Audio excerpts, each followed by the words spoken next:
Right, welcome back folks. Today you join me on this Ford Mondeo. This is a 2 litre titanium. This is the Mark III, and what we've got is we've got a little problem with this one. Stacey was out in it the other day and she could smell a strong smell of petrol, and when she come back, I popped the bonnet and she was right. We've got a petrol leak here. There's 3 little like pinholes where the petrol was spraying out of, so she did lose quite a bit of petrol. She didn't actually notice the smell straight away. She actually filled the car up with petrol with £20, and by the time she got back, the petrol that she'd put in had near enough already gone. So it was quite a, it is spraying out constantly, and she's very lucky actually, because that was spraying over the hot engine, the petrol. It was just spraying a whole mist straight over the exhaust pipe. So we're very lucky that we didn't have any fires there. Well, as I say, it wasn't noticeable at first. She just drove literally from the petrol garage to my mum and dad's house. That's where I was, and I popped the bonnet, and I did see the petrol spraying out. So I have actually managed to get myself a new pipe. I went on straight on to Google, and it's the fuel pipe that feeds the fuel rail. So I put in the fuel rail fuel pipe into Google, and straight away it came up at Ford. It's £102 this pipe, but Ford currently don't stock it anymore. It's discontinued, so luckily enough, they've still got the listing on the page, but it's just constantly out of stock now. So it's £102, but they had the part number on there. So what I've done is I copy and pasted that part number from the Ford website, and straight over to eBay I went and just put that part number in, and that's where we found this one, which is a genuine new old stock pipe, still in the packaging. So but really lucky, I say they're discontinued now, so really lucky to get a new one as well, because going down the second-hand route, they're going to be brittle and everything as well. So I really wanted a new one, and I was lucky enough to get that. The chap had it up for £19 or best offer, so I just sent a cheeky bid of 15 quid. They accepted it, and here we are 2 days later with the part. So we're going to go ahead now and install this. It'll literally only be a 5-minute video. It's very simple, easy access at both ends. Now I've said that, it's probably going to be a nightmare, but when doing this, I'm not sure if these pipes are normally under pressure being in the fuel line, but obviously ours has got a hole in it, so there's going to be no pressure there, so I've got no worry about pressure. But as I say, if you're taking one of these off for other reasons, just be wary, they could be under pressure. So I've got myself some safety goggles, obviously, because we are dealing with fluids that could spray up in your eyes. Should get yourself a set of gloves really. I'm all out of gloves at the minute, so if I do get any petrol on my hands, I'll just wash my hands straight after. So we'll just take a look at this pipe now, and I'll just show you how it all works, what sort of clips are on it. So as you can see, this is like I don't know if it's an ABS plastic, but it is a plastic pipe, and it literally, all it is, as you can see, on both ends, it's just these little white clips. How they work is if you can get underneath them, there's 2 little tabs there you can actually squeeze and they push up, but if you can't, you can get a little flathead screwdriver in either side and just pull them up that way. So if they do snap on the old one, it's not a big issue, because we're going to be putting the new ones in. So as you can see, the other end is exactly the same clip. They just pull up, you put them over your fixing, and then you just clamp them shut again. So let's get this one open. So I've got both of mine open now. We'll just stick that back up there out of the way for a minute. So I'm just going to lift this engine cover off. You can see I've already got a little blue rag on the engine. That's where the petrol was pouring out. Obviously once the engine was stopped, there was no pressure there, so they did stop spraying, but I just put that there just to soak any bit that did drip out, and it wasn't dripping over the hot engine then. So here's the fuel rail here, this silver bar, and this is the first connector that we've got to get out. So I pretty much think this is going to be straightforward. I can get my hand right around that clip, so we can pinch that one off, and we'll just follow the pipe down now.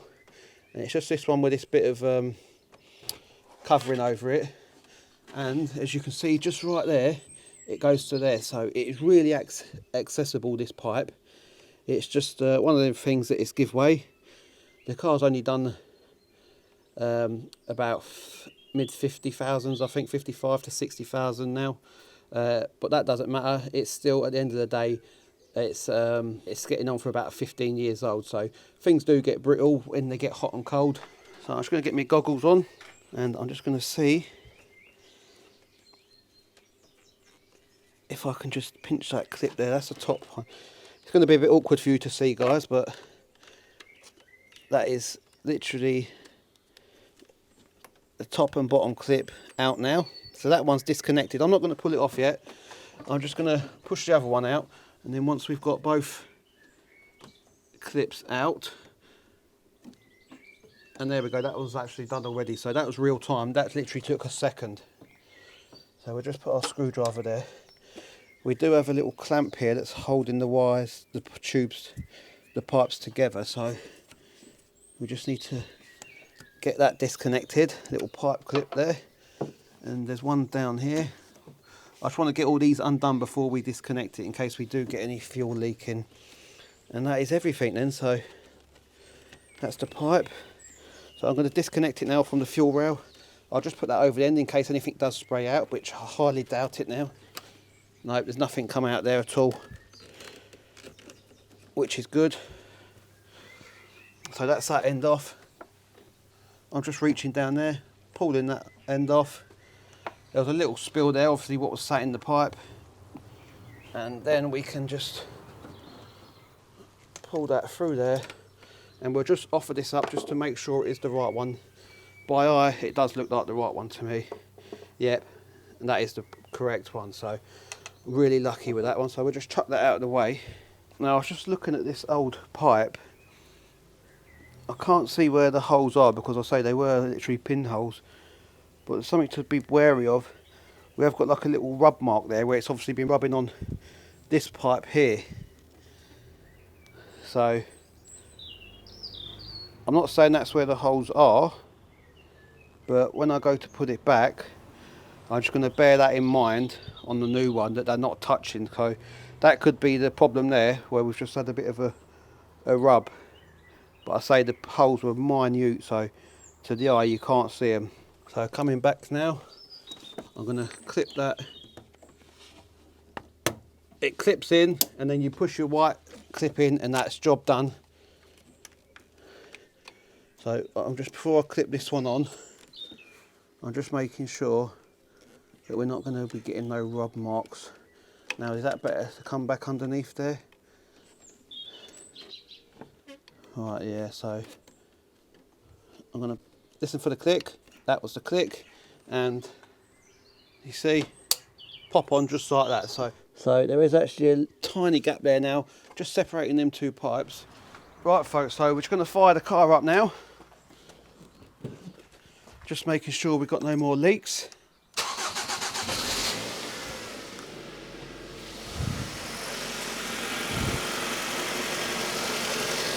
Right, everything seems to be fine there. Them clips are locked on. I'm happy with that. Stacey's not going to be happy, because I just looked and the petrol light's back on again. I say she only put 20 quid in it just before she parks it up, so 20 quid's worth of fuel gone. As you can see, nothing leaking from there, and down there it's all bone dry again. And I say this is where we were spraying fuel along this corner here, so I don't think it was to do with that rubbing, because the fuel was actually spraying out of here straight over this induction pipe there. So I'm happy with that. We can put our engine cover back on. Everything's as it should, no other leaks. That was a job well done. So that was literally, you could have that done within a couple of minutes, that job.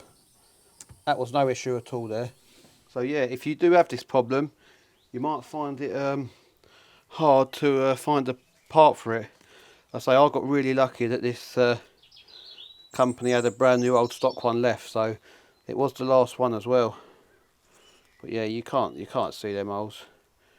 It was just like spraying 3 fine mists of petrol all over the place. They are there somewhere, because it was on that bend it was happening. So I'm going to leave it here for this little one. This was a nice quick little fix. If only it was all like this, it wouldn't be it would be a pleasure to work on these cars. We can get rid of this now. Let me just show you the part number actually, if anyone does have this problem. The actual part number is just there, look. So it's 133466. There we go there. Everything you need is on that form there. And it's on that one as well. Just there, look. So if you do need one, you might be able to get one just by typing that number into Google, and it might bring you up one somewhere else as well. So yeah, I'm going to leave it here for this little quick fast blast. If you're into the Mondeos, check out the Mondeo playlist. We've got a 2 litre Mondeo titanium playlist, and we've also got the ST220 Mondeo playlist as well. So go down and check them out, have a little binge watch on them, and I'm going to leave it here. And until next time, we'll see you about.